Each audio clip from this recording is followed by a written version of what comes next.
अस्सलामुअलैकुम। इमरान याकूब खान साहब के साथ व्यू पॉइंट से मैं हूं ज़ैनब जतोई। नाज़रीन, प्रोग्राम के आगाज़ में बात करेंगे ईरान अमेरिका के दरमियान हमलों का सिलसिला जारी है। पिछले 13 रोज़ से अमेरिका ईरान पर हमले कर रहा है और ईरान अमेरिका को पर जवाबी वार कर रहा है। अब सदर ट्रंप की जानिब से ये कहा जा रहा है कि वो ईरान पर तारीख का सबसे बड़ा हमला करने जा रहे हैं। इस सारे मामले पर हम प्रोग्राम में बात करेंगे कि आने वाले टाइम में क्या सिचुएशन बन सकती है, अमेरिका और ईरान की इस मामले पर क्या तैयारी है। प्रोग्राम के दूसरे हिस्से में बात करेंगे भारत के अंदर सिचुएशन जो है इस वक्त काफ़ी हद तक ख़राब होती दिखाई दे रही है। नरेंद्र मोदी के लिए मुश्किलात बढ़ती जा रही हैं क्योंकि एहतजाजी जो तहरीक है तलबा की जानिब से शुरू की गई है वो शिद्दत इख्तियार करती जा रही है और ऐसे में ये भी कहा जा रहा है कि शायद वो तहरीक बांग्लादेश में जो तलबा की जानिब से तहरीक शुरू की गई थी उस किस्म का कोई रुख इख्तियार कर सकती है। इस सारे मामले को डिस्कस करेंगे प्रोग्राम के दूसरे हिस्से में। प्रोग्राम के आखिर में बात करेंगे मुल्क में पेट्रोलियम मसनूआत की कीमतों में रोज़ाना की बुनियाद पर इजाफा हो रहा है। हुकूमत की जानिब से जो फैसला लिया गया है इस पर अवाम का क्या रद्द-ए-अमल है, अवाम किस हद तक इस तरह में मुब्तला हो चुकी है, इस सारे मामले को प्रोग्राम के आखिरी हिस्से में डिस्कस करेंगे। नाज़रीन, प्रोग्राम में सबसे पहले बात करेंगे अमेरिका की जानिब से ईरान पर हमले जारी हैं और 13 रोज़ हो गए हैं। अमेरिका जिस शिद्दत से हमले कर रहा है ईरान भी उसी शिद्दत से अमेरिका को जवाब दे रहा है। इस वक्त क्या सूरत हाल है, क्या सिचुएशन है वहाँ पर, ये जानने की कोशिश करेंगे। हमारे साथ मौजूद हैं air commodore retired Khalid Chishti जो कि दिफाई तजियाकार हैं। खालिद चिश्ती साहब, बहुत शुक्रिया आपके वक्त का।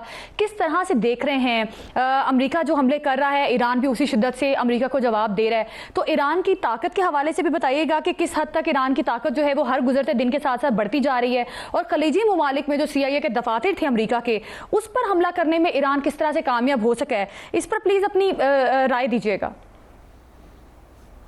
जी, बहुत शुक्रिया ज़ैनब और इमरान साहब, आपने इनवाइट किया है। देखिए, ईरान बुनियादी तौर पर उसकी कैपेसिटी तो पहले भी अमेरिका से कोई मुकाबला नहीं था, लेकिन ईरान की स्ट्रैटेजी बड़ी क्लियर है कि उसने अपने लिए जंग सस्ती रखी हुई है और अमेरिका और इसराइल के लिए बहुत महंगी की हुई है।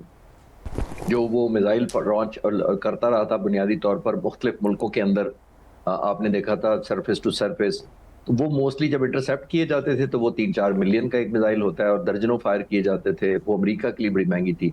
एक और जो सीज फायर जब हुई है अभी जो 39 दिन के बाद, तो हमने देखा कि एक हम समझ रहे थे कि अब पीस की तरफ चले जाएंगे, लेकिन ईरान को इसमें भी यही समझ आई कि उसके साथ डबल गेम वही उसी तरह हो रही है जैसे JCPOA की 2013-15 में हुई थी। 13 में इंटरिम एग्रीमेंट हुआ था नवंबर में और दिसंबर 2015 में JCPOA साइन हुआ था।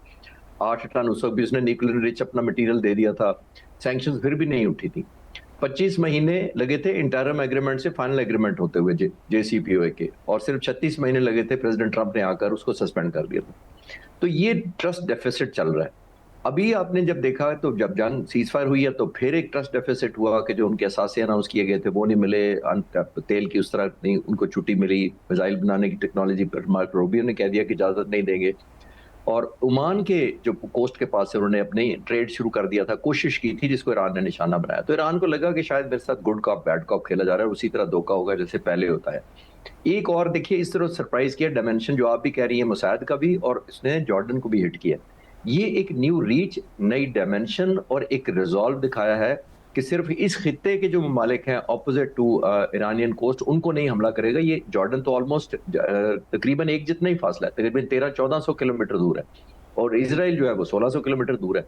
तो इतनी रीच भी दिखाई है उसने, डिटर्मिनेशन भी दिखाई है कि वो एस्केलेट भी करेगा और अपनी मर्जी से टारगेटिंग करेगा ताकि एक जंग अमेरिका और उसके इत्तेहादियों के लिए महंगी कर सके।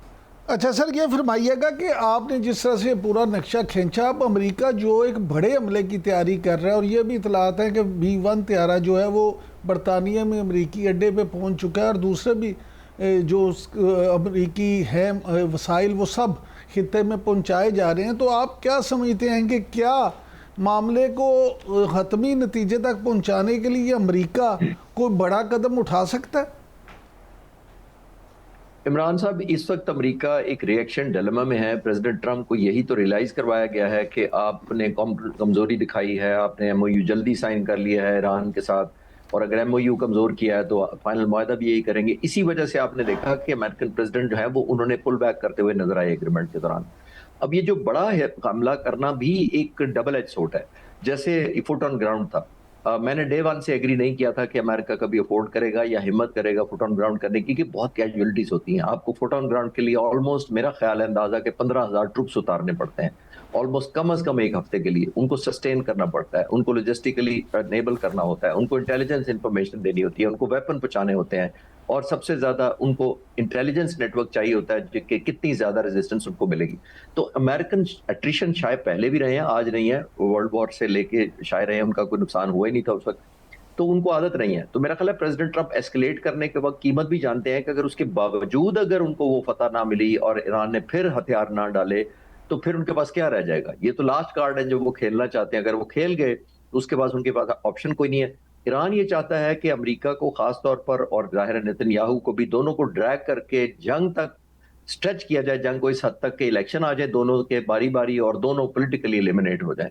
मेरा ख्याल ये है। और लेकिन अमेरिका चाहता है कि जितनी जल्दी जंग खत्म करूं, घुटने टेकन पर ईरान को मजबूर करें ताकि मिड टर्म इलेक्शन से पहले अमेरिकन प्रेसिडेंट एक विक्ट्री की ट्रॉफी दिखा सके अपने लोगों को। अच्छा सर, जो इलेक्ट्रॉनिक वारफेयर की बातें हो रही हैं, क्या आप समझते हैं कि इस तरफ बात जाएगी?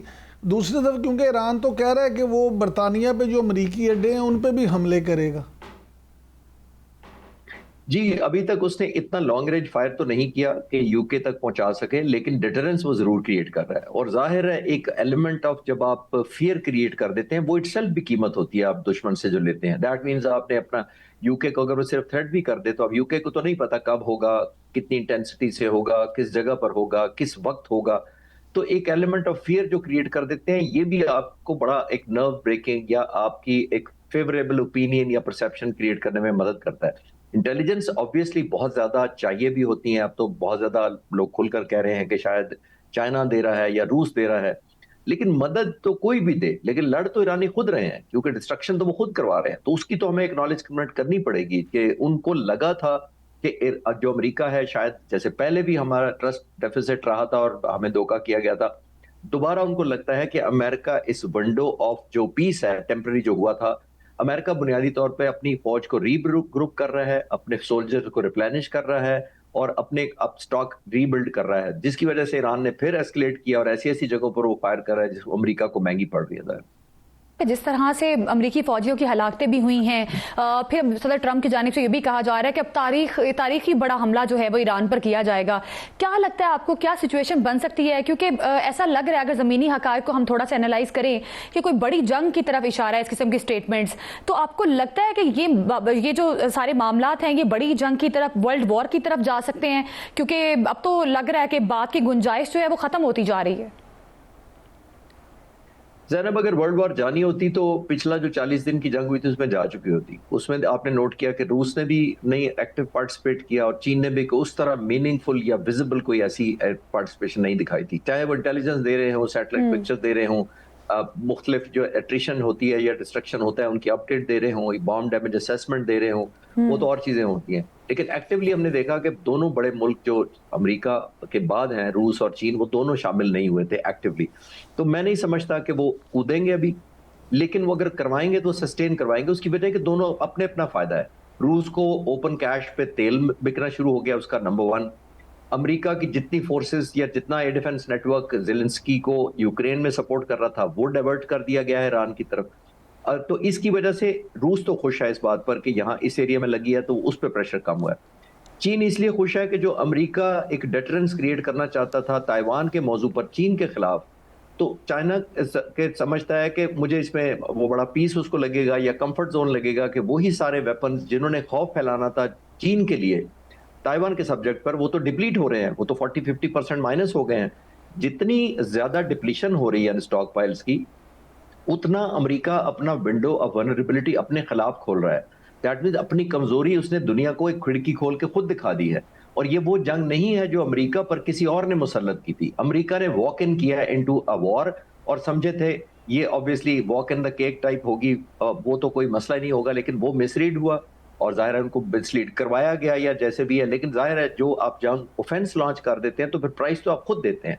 और लास्ट जुमला इसके ऊपर ये है, मैं अक्सर कहता हूं कि जब आप जंग इनिशिएट करते हैं तो उस वक्त तक सारी प्लानिंग, सारी आउटकम, सारे कॉन्सिक्वेंसेस जो अटैकर होता है उसके हाथ में होते हैं।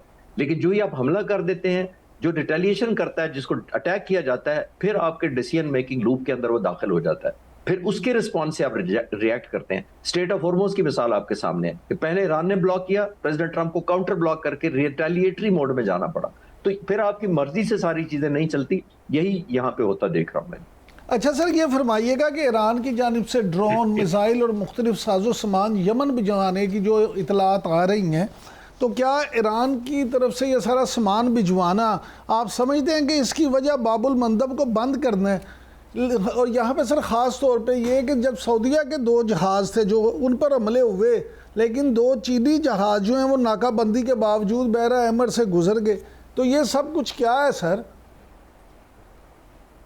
बुनियादी तौर पर इमरान साहब, ईरान ये शो कर रहा है कि जैसे मैंने कहा ना कि एस्केलेशन लैडर वो बढ़ाना चाहता है अपनी मर्जी से, इसी वजह से जॉर्डन तक हमले किए, इसीलिए उसने रिविजिट किए। तो वो एक अमेरिका को और उसके एलाइज को ये मैसेज दे रहा है कि चाहे वो मेरा कोई दोस्त या अरब मुल्क जो है अमेरिका के पीछे छुप कर आए या सामने से आए, मैं एक ही तरह का रिएक्ट करूंगा। वो उसने कतर और सऊदी अरब के फ्लैग को, आपको याद होगा, बहरी जहाज़ों को उधर हमला किया था जब वो ओमान की कोस्ट से गुजर रहे थे तेल लेकर, सीज फायर होने के बाद। उस वक्त अमेरिका ने ओमान को और मिडल ईस्ट के ममालिक को कन्विंस किया था कि ओमान की जो कोस्ट है, यानी हगिंग द ओमान कोस्ट, तमाम जो स्टेट ऑफ हॉर्मुज की ट्रैफिक है वहां से गुजारी जाए।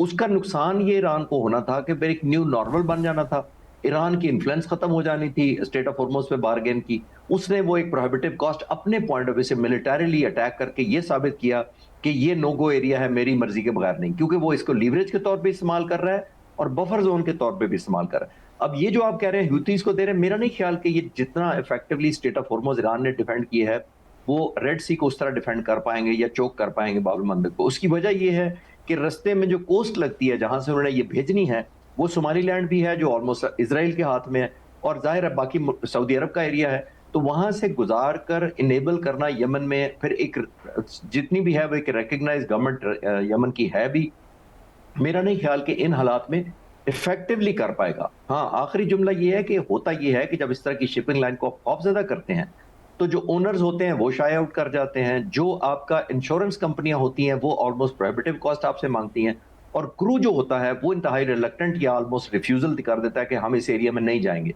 जिसकी वजह से आपको नाकाबंदी कह लें या स्टॉपेज कह लें या ब्लॉकेड कह लें, वो निस्बतन इफेक्टिव नजर आता है। लेकिन मेरा ख्याल है ये ईरान जैसा स्टेट ऑफ हॉर्मुज में कर पाया, ह्यूथीज यहाँ नहीं कर पाए। अच्छा सर, ये फरमाइएगा कि पाकिस्तान ने जो तंबीह की है इन बागियों को, आप क्या समझते हैं? क्योंकि आज भी अभी देखें कि वज़ीर आज़म का आज भी बयान आया कि मैं फील्ड मार्शल और पूरी कौम सऊदी अरब के साथ हैं, तो आप क्या समझते हैं कि क्या कोई अगर सूरत मज़ीद ख़राब हो तो पाकिस्तान भी हौसी बागियों के खिलाफ कोई कार्रवाई कर सकता है? देखिए, पाकिस्तान ने जो ये जो बयानात दिए हैं और बिल्कुल क्लियर कट मैनिफेस्ट कर दिया अपना रिजॉल्व, ये बहुत खुशाइंद इस तरह है कि पाकिस्तान को साइड लेनी पड़नी थी और लेनी चाहिए भी थी। ये इन बिटवीन हमको नेगोशिएट नहीं करवा रहे इन मुल्कों होसी या किसी और के कि हम साइड ना लेते, ये ऑब्लिगेटरी था। एक तो डिफेंस एग्रीमेंट है, हमारा स्पिरिचुअल और मजहबी बहुत अकीदत है उस मुल्क के साथ, तो ये बहुत क्लियर कर दिया। लेकिन मेरा मानना ये है कि जो हाइपोथेसाइजेशन सारे कर रहे हैं, मेरा ख्याल है ये नहीं मटीरियलाइज होगा कि हमें एक्टिवली पार्टिसिपेट मजबूरन करना पड़े। मेरा ख्याल है ईरानी बहुत समझदार हैं, स्ट्रैटेजिस्ट हैं, वो समझते हैं पाकिस्तान की सेंसिटिविटी को, तो मेरा नहीं ख्याल वो कम अज़ कम पाकिस्तान को इंगेज करना चाहेंगे, क्योंकि अगर खुदा न खासा पाकिस्तान को मजबूरन इंगेज होना पड़ा फिर पीछे बचेगा कुछ नहीं। तो ये पॉसिबल भी नहीं है कि वो इतना मैनिफेस्ट कर सकें, लेकिन ये मुझे लगता है कि पॉसिबल ये भी नहीं है कि ईरान खुली छुट्टी दे दे और उनको कहे वो जैसे भी करें। मुझे लगता है रिफ्रेन करेंगे वो डेफिनेटली, सऊदी अरब और पाकिस्तान को माइनस करेंगे, बाकी वो करते रहेंगे। जाहिर है उन्होंने क्योंकि जंग लड़ रहे हैं, उन पर रोज बमबारी हो रही है, और वहां भी आप नोट करें पहली दफा मैं इमरान साहब एक पैटर्न देख रहा हूँ जो एयर बम्बारमेंट का अमेरिका का है। जितनी ईरान में उसने बमबारी की है थ्रू आउट, वो मुझे कोई पैटर्न नजर नहीं आ रहा था कि कोई एक सेंट्रलाइज्ड एम की तरफ ऑर्केस्ट्रेट कर रहे हों वो इस जंग को।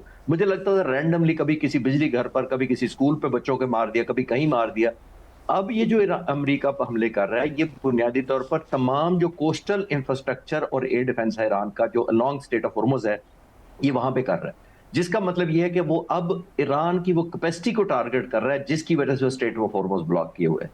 तो आने वाले वक्तों में देखेंगे कि स्टेट ऑफ हॉर्मुज ईरान कितना इफेक्टिवली डिफेंड कर पाता है, और जैसे आप ह्यूथीज का कह रहे हैं, मेरा नहीं ख्याल कि वहां तक बात जाएगी। सर, ये बताइएगा कि ट्रंप ने सऊदीया सिविल जौहरी मुआहदे की हिमायत को अब्राहम अकॉर्ड से मशरूत कर दिया है, जबकि इसराइली अपोजिशन जो है वो सऊदी अमेरिका एटमी मुआहदे को स्ट्रेटेजिक तबाही करार दे रही है। तो इसके बारे में बताएं कि क्या अमेरिका सऊदी अरब सिविल जौहरी मुआहदे को अपने मकासद के लिए इस्तेमाल करना चाहता है या कोई और वजह है? देखिए, टेक्निकली देखा जाए तो ये भी सिविलियन पीसफुल न्यूक्लियर एनरिचमेंट जो ईरान कर रहा था वही वो सऊदी अरब के हक में जब ऐलान कर रहे हैं और उसको सपोर्ट कर रहे हैं। पहली बात तो ये। दूसरी हमें ये देखनी पड़ेगी कि ये आया इंसेंटिव है, क्योंकि अमेरिका हमेशा इस तरह के इंसेंटिव अपने मकसद के लिए यूज करता है, इसलिए नहीं कि दे लव सऊदीज मोर। मेरा नहीं ख्याल, वो अपना इब्राहिम अकॉर्ड की तरफ ले जाना चाह रहे हैं और वो दूसरे मुल्कों को भी इंसेंटिव दे रहा है कि अगर मैं सऊदी अरब को ये कर सकता हूँ आज फेवर, तो वो मैं आपको भी दे सकता हूँ। लेकिन एक क्वेश्चन इसके अंदर ये है ज़ैनब, जो इस पे मैं थोड़ा सा हैरान भी हूं कि अमेरिकन तो जो बेसिस हैं यहाँ इस एरिया में, मिडल ईस्ट में जितने ममालिक जिन पर हमले हुए हैं, उनमें इंटरफेरेंस इन मुल्कों की कोई नहीं थी। अमेरिकन ने आइसोलेटेड अपनी कॉलोनी और समझे बाउंडेड वॉल के अंदर अपने मिलिट्री बेसिस मेंटेन किए हुए थे। तो इस तरह का कोई न्यूक्लियर प्लांट लग भी जाएगा तो मेरा नहीं ख्याल वो इतना खुल के एक्सेस देंगे इन ममालिक को, अगर सऊदी अरब या किसी भी और मुल्क को ये इंसेंटिव देंगे। और ट्रस्ट डेफिसिट तो मेरा ख्याल है ईरान से बेहतर कोई नहीं समझता कि अमेरिका कहता कुछ और है, जब मतलब निकल जाता है तो फिर वो नहीं होता। मैं आपको जाते जाते एक जरूर मिसाल दे देता हूँ। 1993 में जो ओस्लो एग्रीमेंट हुआ था, 95 में साइन हुआ था। यासिर अराफात को कहा गया था, जिन्होंने पैलेस्टीनियन लिबरेशन ऑर्गेनाइजेशन बनाई थी 1960 में, जो ज़ाहिर आर्म्स स्ट्रगल कर रही थी, और उनको इंसेंटिव दिया गया था कि अगर आप आर्म्स छोड़ दें, आर्म्स ले डाउन कर दें, तो हम एक ओस्लो एग्रीमेंट करते हैं और ओस्लो एग्रीमेंट के तहत 2 नेशन आपको सोल्यूशन की तरफ ले जाएंगे। 1995 में साइन हुए थे, 31 साल हो गए। कौन सी 2 स्टेट सोल्यूशन है? उस वक्त अमेरिका गारंटियर था, एक तरफ इजराइल था और एक तरफ पीएलओ था।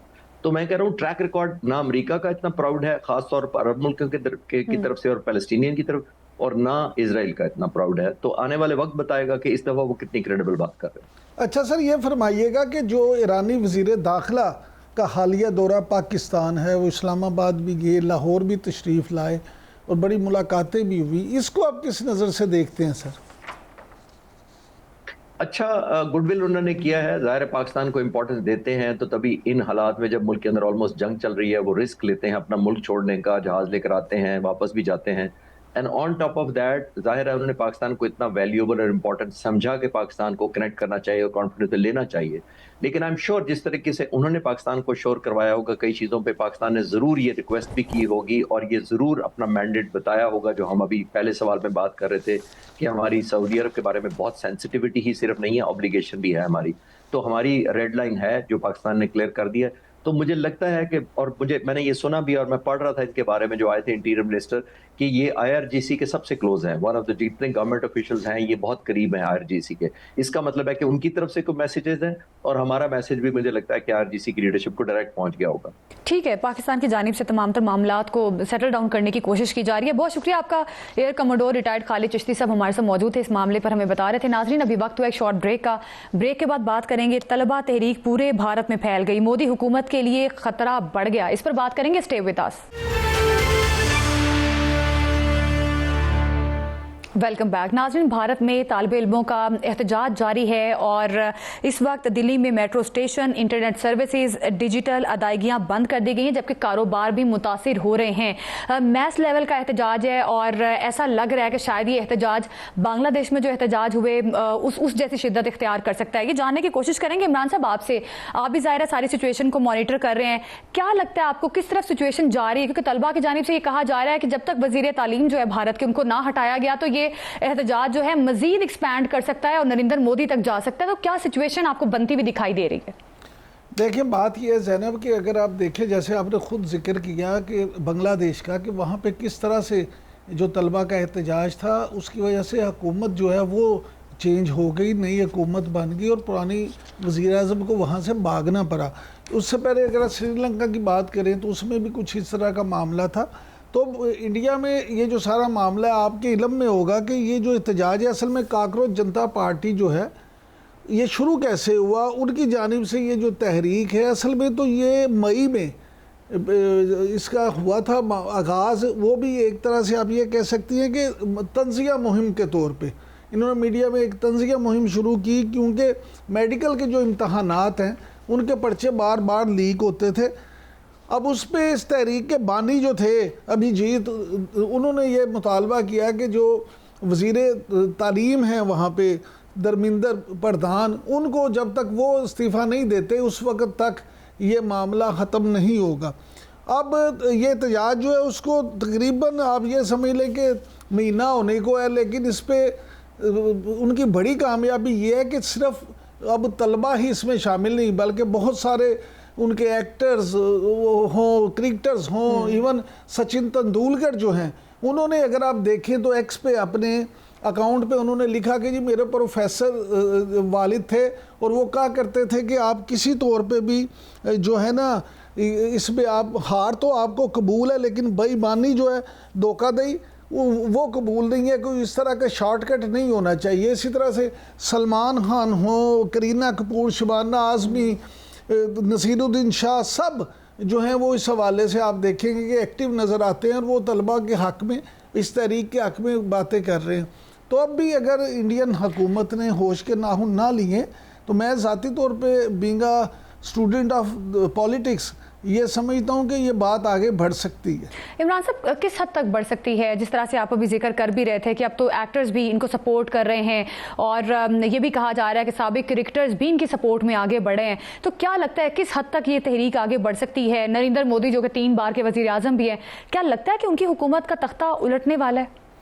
देखिए, बात यह है कि अभी आप फौरी तौर पे ये तो नहीं कह सकती कि नरेंद्र मोदी जो है उनकी हुकूमत का तख्ता उलटने वाला है, लेकिन दुनिया में अगर आप being a follower of politics या एक सियासत के तालिब इल्म के तौर पे या हिस्ट्री के तालिब इल्म के तौर पे अगर आप जायज़ा लें तो आपको अंदाज़ा होगा कि दुनिया में जब भी तहरीकें हैं तो वो इसी तरह से किसी छोटे वाक़े से तहरीक शुरू होती है और वो ही फिर माइक्रो टू मैक्रो जाते हैं और बड़ी चीज़ बन जाती है। अब आप देखें कि जब ये तहरीक तंज़िया तौर पे शुरू हुई तो किसी का ख्याल नहीं था कि ये तहरीक ये रंग इख्तियार कर लेगी। आज दिल्ली में ये सबसे बड़ा मसला है, सबसे बड़ी तहरीक है और पूरे इंडिया में आप ये देखें, जैसे आपने ख़ुद भी जिक्र किया वो खिलाड़ियों का और शोबिज़ के फ़नकारों का, तो आप ये देखें कि पूरी दुनिया में जो स्पोर्ट्समैन हैं उनकी बड़ी फॉलोइंग होती है, इसी तरह से जो एक्टर्स हैं उनकी बड़ी फॉलोइंग होती है, लोग उनकी बात को अहमियत देते हैं।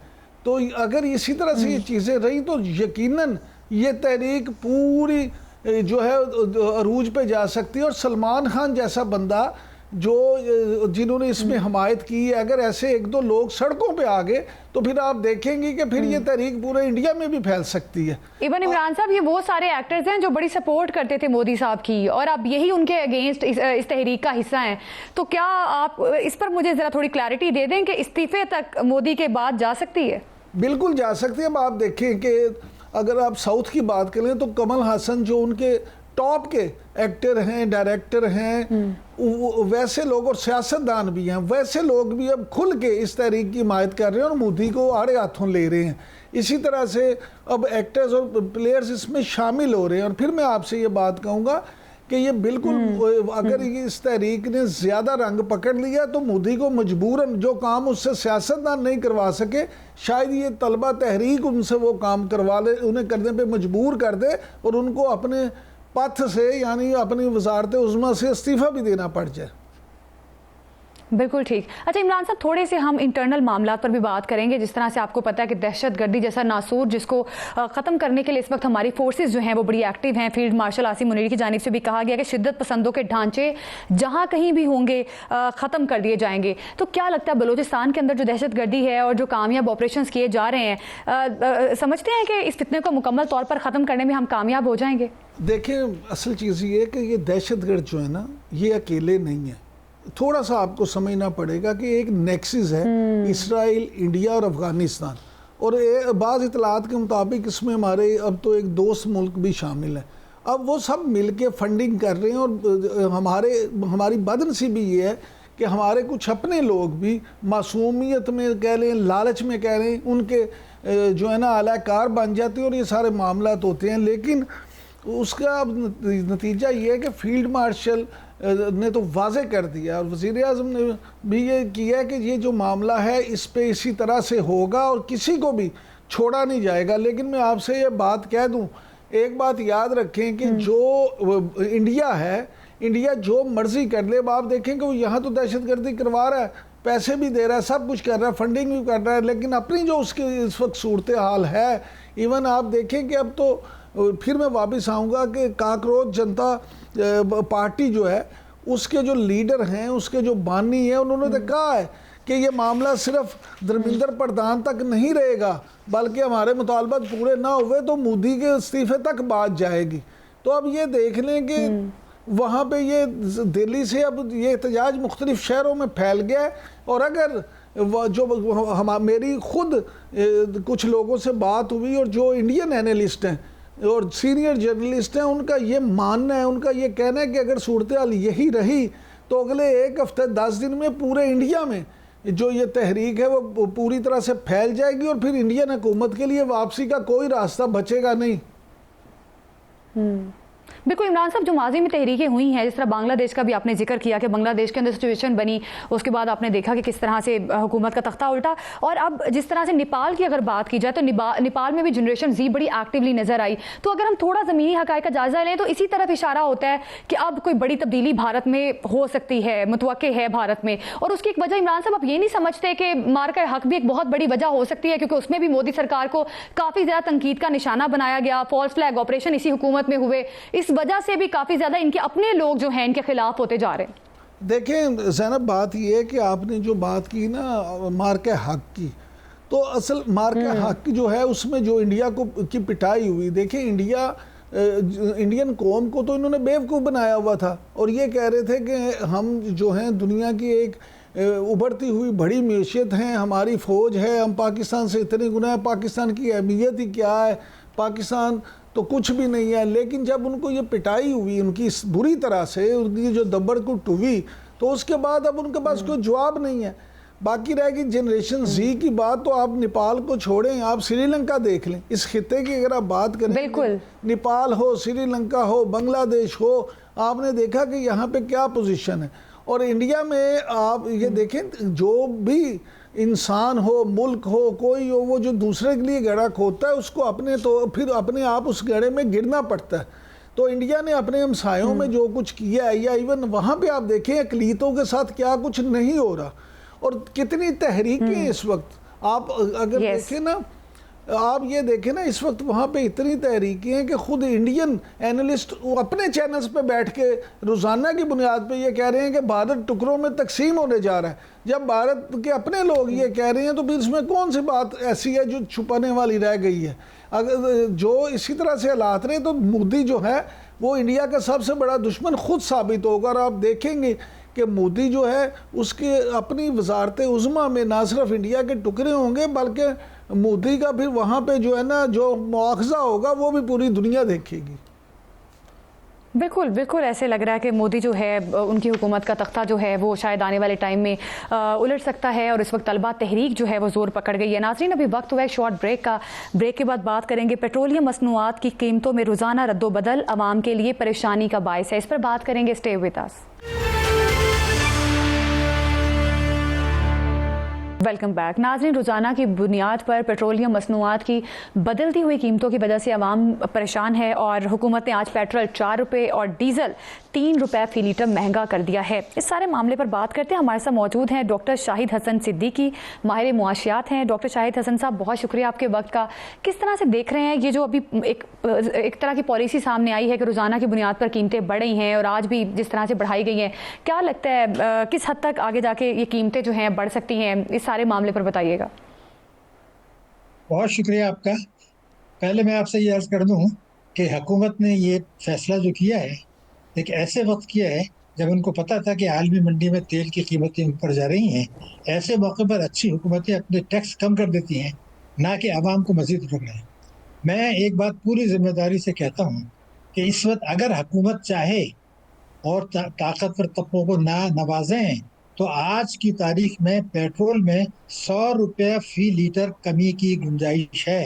ये बात मैं साबित कर सकता हूँ। लेकिन हमारी हुकूमतों का माजी की हों, आज की हों, वफाकी हों, सूबाई हों, एक ही मकसद है कि ताकतवर तबके जो हैं उनको मराद देते चले जाएं, चाहे उससे सनती पैदावार को नुकसान हो, चाहे उससे गरीब और मुतवस्सित तबका पिट जाए, चाहे बरामदात मुतासिर हों, लेकिन ये फैसला कर रहे हैं। लेकिन ये कहने के बाद मैं ये समझता हूँ डॉक्टर साहब प्लीज़, जो आपने कहा कि ये 100 रुपया कीमत कम हो सकती है, प्लीज़ वो ज़रा एक्सप्लेन कर दें कैसे हो सकती है, शायद हुकूमत को ख्याल आ ही जाए। जी बिल्कुल। देखिए 2003 में आप निकाल लें, एक फैसला हुआ था और ये फैसला ये हुआ था कि जिस वक्त हम टैक्सों की चोरी रोक लेंगे तो उसके बाद पेट्रोलियम लेवी यानी भत्ता जो सूबों जो कि 5 रुपये लीटर था आपको पता है कि 80 रुपये लीटर आ गया है। और कस्टम ड्यूटी का ये उन्होंने कहा था कि हम उसकी शरह कम कर देंगे और टैक्सों की शरह कम कर देंगे। अब अगर आप कस्टम ड्यूटी और पेट्रोलियम लेवी और दूसरा इन्होंने जो क्लाइमेट का लगाया है तो तकरीबन 110-115 रुपये लीटर बन जाता है। तो मैंने तो फिर भी गुंजाइश रखी है। सवाल ये पैदा होता है, एक बुनियादी सवाल है जो मैं पाकिस्तान में जो अवाम आपका प्रोग्राम देख रहा हूँ उनमें चाहता हूँ वो भी गौर करें। जब वज़ीर आज़म शहबाज शरीफ साहब ये फरमाते हैं कि FBR अपनी कैपेसिटी से 15,000 अरब रुपया सालाना कम वसूल कर रहा है, तो हुकूमत के सामने चैलेंज ये था कि उस 15,000 अरब का आधा या 1/4 वसूल कर लें या पेट्रोलियम लेवी बढ़ा दें और कस्टम ड्यूटी बढ़ा दें और तरक्याती अखराजात में कटौती कर दें। ये फैसला गलत है। आपकी जिम्मेदारी है, हुकूमत की जिम्मेदारी है कि अगर वो 15,000 अरब रुपया कह रहे हैं FBR का तो उसको कुछ ना कुछ तो वसूल करें। मगर आप इसमें अगर सूबों को भी शामिल कर लें तो वो रकम बनती है 25,000 अरब रुपया जो है सालाना। अगर मैं कहता हूँ इसका आधा भी वसूल कर लें तो सिर्फ पेट्रोलियम नहीं बल्कि पाकिस्तान की किस्मत बदल जाएगी, पाकिस्तान की मईशत जो है शानदार हो जाएगी, खित्ते में सबसे मजबूत हो जाएगी। सिर्फ एक फैसला करना है कि चोरों को ना नवाजें और आवाम को ना कुचलें। अच्छा डॉक्टर मैंने फिगर तो आपकी बिल्कुल। अच्छा डॉक्टर साहब ये फरमाइएगा कि ये जो फैसला है रोज़ाना तेल की कीमतें तय करने का, अब जो हालात जा रहे हैं पूरी दुनिया में अमेरिका ईरान जंग की वजह से, बाबुल मंदब भी बंद हो रहा है, दूसरी तरफ से आपने उर्मज़ भी बंद है, तो ये सारे मामलात हैं। तो ये तो लगता है जैसे शायद सूरत हाल यही रही तो पेट्रोल तो शायद 500 रुपये फी लीटर हो जाए, क्योंकि अब तो वैसे भी सियासतदानों से हट के ये बात बाबुओं तक पहुंच गई है और बाबू तो किसी तौर भी आवाम को चैन नहीं लेने देंगे। आप सही कह रहे हैं, मगर सवाल एक पैदा होता है कि हमारी जो पार्लियामेंट है उसने एक बजट पास किया है जिसमें ये कहते हैं कि सूबे जो है 1035 अरब रुपए वफाक को ग्रांट देंगे, फिर वो कहते हैं 1700 रुपये वो फाजिल बजट देंगे, फिर वो कहते हैं पेट्रोलियम लेवी 1676 अरब रुपए रखेंगे। ये पार्लियामेंट का फैसला है, ये गठजोड़ होता पीपल्स पार्टी में और PMLN में। मेरा सवाल ये पैदा होता है कि आप चाहते क्या हैं, पहले तो ये फैसला कर लें। इसलिए अब ये जो सियासतदान जो मुतालबा कर रहे हैं कि जो पेट्रोल के दर कम करें या जो कहते हैं रोज़ाना की बुनियाद पे ना करें, मैं कहता हूँ हक़ाइक़ को समझ नहीं रहे हैं। हकीकत ये है कि अगर आज रोज़ाना की बुनियाद पर करते हैं तो आज की तारीख में आवाम को तकलीफ हो गई, लेकिन अगर ये 15 दिन का या महीने का या 6 महीने का भी कर दें तो फिर आपका बजट खसारा पड़ेगा। क्योंकि इस साल आपको भी पता है, मुझे भी पता है कि टैक्सों का हदफ तो हासिल होने वाला नहीं है और हुकूमत ने नए टैक्सेस लगाने हैं। यानी बुनियादी सवाल ये नहीं है कि आज बढ़ा रहे हैं या 1 महीने के बाद बढ़ा रहे हैं, बुनियादी सवाल ये है कि हुकूमत ने आवाम पर टैक्सेस मजीद लगाने हैं क्योंकि टैक्सों की वसूली का हदफ हासिल होने का इम्कान नहीं है। पिछले साल भी आपको पता है कि 1100-1200 अरब रुपए जो है वो अरब रुपए कम हुए थे। शाना अखराजात बरकरार हैं, तवानाई है IPP से आप ले नहीं रहे, पब्लिक सेक्टर के लॉसेस जारी हैं और बैंक्स ने ठेका ले लिया है कि पाकिस्तान की मईशत को तबाह करेंगे। वो सनत के लिए, तिजारत के लिए, ज़राअत के लिए कर्जे नहीं दे रहे और आवाम की क़ुव्वत ख़रीद कम कर रहे हैं। तो मैं ये बात क्यों कह रहा हूँ कि मई 23 में बैंकों के खातेदारों को 20% मुनाफा मिला था, आज जो है वो 10.10% है। तो ये जो कई हज़ार अरब रुपये चला गया, ये ज़्यादा नुकसान है या ये पेट्रोलियम मसनूआत का, ये भी आप गौर कर लें। तो ये हमारे यहाँ जो है ना चीज़ों को सही गौर नहीं करते हैं। असल मसला ये है ही नहीं रोज़ाना या 15 दिन का, असल मसला है पेट्रोलियम लेवी, असल मसला है टैक्सों की कम वसूली, असल मसला है कि बैंकों ने कई हज़ार अरब रुपये खातेदारों को कानून तोड़ के कम दिए हैं। असल मसला है कि IPP से आप वसूल नहीं कर रहे, उन्होंने फ्रॉड किया हुकूमतों के साथ मिलके, उनका फोरेंसिक ऑडिट नहीं करा रहे। असल मसला ये कि बिजली की चोरी आप नहीं रोक रहे। असल मसला ये कि शाना अखराजात कम नहीं कर रहे। असल मसला ये कि NF से बढ़ आ चुका है, लेकिन वज़ीर तालीम हाँ क्या काम कर रहा है, मैं पूछना चाहता हूँ। वो तो सूबों को चला गया। वज़ीर सेहत जो है वो क्या काम कर रहे हैं, हायर एजुकेशन कमीशन क्या काम कर रहा है, ये तो सूबों को चले गए हैं, तो वो भी आप कम नहीं कर रहे। तो मैं चाहता हूँ कि हक़ाइक़ को समझें और जानबूझ के अशराफियों को नवाजने के लिए मईशत को तबाह करना, आवाम को तबाह करना, मुतवस्सित तबकों को तबाह करना और उस आदमी को जो फुटपाथ पे पैदा होकर मर जाता है उससे भी GST लेना, ये कहाँ का इस वक्त आलमी बहरान भी मौजूद है। जिस तरह से आपने हुर्मुज़ और बाबुल मंदब की बंदिश हो गई है, इससे तो लग रहा है कि आलमी तौर पर तवानाई बहरान पैदा हो सकता है और $100 फी बैरल से तजावुज़ कर गई है कीमतें खाम तेल की। तो सिचुएशन जो है इस तरफ ही लग रही है, क्योंकि ये भी कहा जा रहा है कि अमेरिका के जो तेल के ज़खायर है वो 45 साल की कम तरीन सतह पर आ गए हैं। तो जाहिर अगर अमेरिका में इस किस्म का क्राइसिस पैदा हो सकता है तो फिर पूरी दुनिया में ही होगा। तो पाकिस्तान इससे किस हद तक इफेक्ट हो सकता है अगर हम आलमी बहरान को देखें कि जो बहरान आलमी तौर पर पैदा हो रहा है? देखिए, मैं एक जुमला कहना चाहता हूँ, हालात कितने भी खराब हो जाएं, लेकिन आलमी मईशत में पेट्रोल कहीं भी चला जाए, पाकिस्तान के ऊपर जो उसका मनफी असर होगा, मैंने कैलकुलेट किया है, रिसर्च की है, वो उस नुकसान से कम 100 गुना कम होगा जो हम हुकूमत कर रही है अपने गलत फैसलों से। असल चीज़ ये है कि हम उसको समझ भी नहीं रहे। दुनिया में जो कुछ हो रहा है, ये सारा खेल अमेरिका ने 9/11 के बाद रचाया था, और ये 2024 में मैंने लिखा था कि ये जंग होगी, ईरान को हमला करेंगे, पाकिस्तान अफगानिस्तान पर जंग होगी। ये पहले से तयशुदा है। ग्रेटर इसराइल को उन्होंने जो है मंसूबे को रंग देना है। तो ये जंग ज्यादा अरसे नहीं चलने वाली है, ये मुहाज़ा ही है। आपने देखा होगा सऊदी अरब से कहा है कि हम आपके साथ मुआहदा करते हैं मगर आप ईरान को तस्लीम कर लें। तो उनका मसला है ग्रेटर इसराइल, उनका मसला है उम्मत मुस्लिमों में तफक्का डालना, वो मकसद हासिल हो गया। उनका मकसद है पाकिस्तान अफगानिस्तान में जंग कराना, वो मकसद हासिल हो गया। क्यों? क्योंकि आपको भी पता है कि 2021 में उन्होंने हथियार छोड़े थे अमेरिका ने कई अरब डॉलर के, ताकि वह तालिबान को मिले और पाकिस्तान पे हमला करें। ये तहरीर मेरी 2021 की मौजूद है। तो ये उसके मुताबिक है, जंग ज्यादा चलने वाली नहीं है। अमेरिका ने मकसद हासिल कर लिए हैं, अब बाकी मकसद अगले मरहले में करेंगे। तो ये बड़ा आर्जी आपको नजर आ रहा है। अल्टीमेटली पाकिस्तान का अगर आप देखें तो जंग के बाद रेमिटेंसेज आपकी बढ़ी हैं। हमारे यहाँ ज्यादा नुकसान नहीं होने वाला, ज्यादा नुकसान होगा जब अमेरिका अपना रवैया बदलेगा, जब उसको अफगानिस्तान में और मिडिल ईस्ट में हमारी जरूरत नहीं होगी। डॉक्टर साहब आप हुकूमती पॉलिसीज़ की बात करते हैं तो हमने तो बचपन से पढ़ा सुना कि पाकिस्तान एक ज़राई मुल्क है, लेकिन आज वफाकी हुकूमत ने एक फ़ैसला किया है कि 10 लाख टन गंदम जो है वो बाहर से मंगवाई जाएगी मुल्क की ज़रूरियात पूरी करने के लिए। तो ये कैसा ज़राई मुल्क है कि जिसमें गंदम जो एक बेसिक फसल है, अब वो भी आपको बाहर से मंगवानी पड़ रही है? देखिए, आपने बात बिल्कुल सही कही है, लेकिन पहले हम कुछ हकीकत तस्लीम कर लें। क्या हमारी फीकस पैदावार जो है, हमारी फीकस पैदावार वो अपने पड़ोसी मुल्क के मुकाबले में कम नहीं है? क्या हमारी ज़मीन ज़रखेज़ नहीं है? क्या हमने कभी अपने किसानों को रिसर्च दिया? क्या अभी हमने अपने किसानों को बीज दी? क्या हमने अपने किसानों को कर्जे दी? हम चाहते नहीं हैं कि ज़राअत तरक्की करे।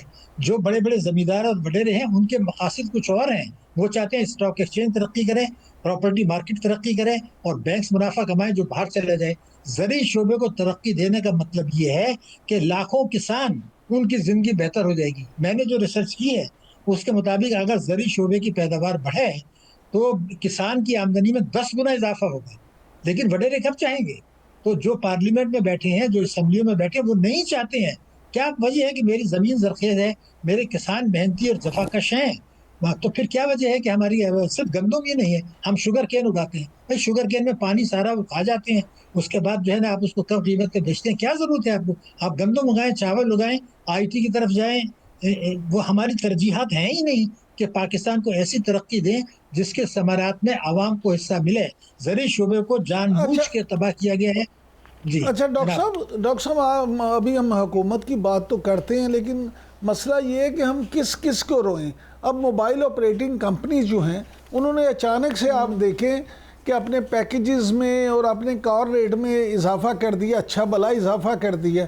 तो ये क्या करने क्या जा रहे हैं सर? क्या समझते हैं आप, ये क्यों किया इन्होंने? देखिए, बुनियादी चीज़ ये है कि मैं आपको पूरे सारे जड़ बता दूँ आपको। मैंने बिल्कुल जिम्मेदारी से कह रहा हूँ कि पाकिस्तान में वफाकी और सूबाई हुकूमतें, पाकिस्तान की पार्लियामेंट, पाकिस्तान की सूबाई असम्बलियाँ, पाकिस्तान के ताजिर, पाकिस्तान के सनतकार, पाकिस्तान के बैंक्स, पाकिस्तान के इस्लामी बैंक्स, आला अदालतें और दानिश्वर वकला, इन सब का एक गठजोड़ है अपने अपने मफाद में आवाम के खिलाफ। जिस दिन ये नुक्ता समझ में आ गया कि इनके साथ IMF और अमेरिका भी शामिल है, ये जौहरी कुव्वत पाकिस्तान से सब डरते हैं। ये जौहरी कुव्वत जिसकी ताकतवर फौज है, जिसका बेहतरीन वाले वकू है, उसमें दहशतगर्दी कराएं, उसमें आवाम को मायूस रखें, आवाम में बददिली रखें, ताकि दहशतगर्दी की जंग हम जीत ना सकें और मुनाफा कमाते रहें, उस मुनाफे को बाहर भेज दें। जिस दिन ये कौम को समझ में आ गई कि ये खेल चल रहा है, तो फिर ये सारी जो हरकतें कर रहे हैं ये नहीं कर पाएंगे। लेकिन मुसीबत ये है कि कौम को उलझा दिया गया है। कभी कहते हैं जी देखिए, कभी क्रिप्टो में उलझा दिया, और उसके बाद कर दिया कि ये सूदी निज़ाम जो है बैंकारी का 2027 के बाद भी जारी रहेगा, हालांकि पार्लियामेंट का कानून मौजूद है, उसको भी तोड़ दिया स्टेट बैंक ने। तो ये सारी चीज़, कभी है तो ईरान जंग के नुकसानात हैं, कभी जो कहते हैं जो है वो मुख्तलिफ वजूहत बताते हैं, ये रोज़ाना की बुनियाद पर पेट्रोल, ये सब उसी का हिस्सा है कि लोगों की तवज्जो उन मसाइल की तरफ हटा दें जिनका कोई मकसद नहीं है, और असल खराबियां, असर बीमारियां उनको दबाते चले जाएं, ये वो चीज़ है। और ये वो हमारे पास जो हमारा मीडिया है, उनके पास अगर जो ताकत है, अगर वो इसको इस्तेमाल करके आवाम को बार बार समझाएं कि जनाब ये जानबूझ के हो रहा है, क्यों मेरे मुल्क में महंगाई 11.1 है, भारत में 4 है, और जनाब मलेशिया में 3 है, फिर क्यों है ये, क्यों मेरे मुल्क की फी का आमदनी कम है, क्यों सीपैक आपको जब आया था 2014 में, मैं आपको रिकॉर्ड पे बता रहा हूँ, बांग्लादेश मेरे मुल्क से बहुत पीछे था, वहाँ सीपैक नहीं आया, और 2014 से अब तक सीपैक के बाद पाकिस्तान फी का आमदनी में पीछे है, पाकिस्तान बरामदात में पीछे है, पाकिस्तान जीडीपी के हजम में पीछे है, वियतनाम में $25 अरब का एफडीआई है, मेरे मुल्क में 1.7 अरब डॉलर है। तो ये हमारी पॉलिसियों का मंतकी नतीजा है। ठीक, बिल्कुल ठीक है। कुछ हुकूमती पॉलिसीज पर नजर सानी की जरूरत है ताकि जो आलमी बहरान पैदा हो रहा है उससे बेहतर तरीके से निपटा जा सके। बहुत शुक्रिया आपका डॉक्टर शाहिद हसन सिद्दीकी साहब हमारे साथ मौजूद थे, सारे मामले पर हमें बता रहे थे। नाजरीन, इसी के साथ प्रोग्राम से दीजिए हमें इजाजत, कल फिर मुलाकात होगी। अल्लाह हाफिज।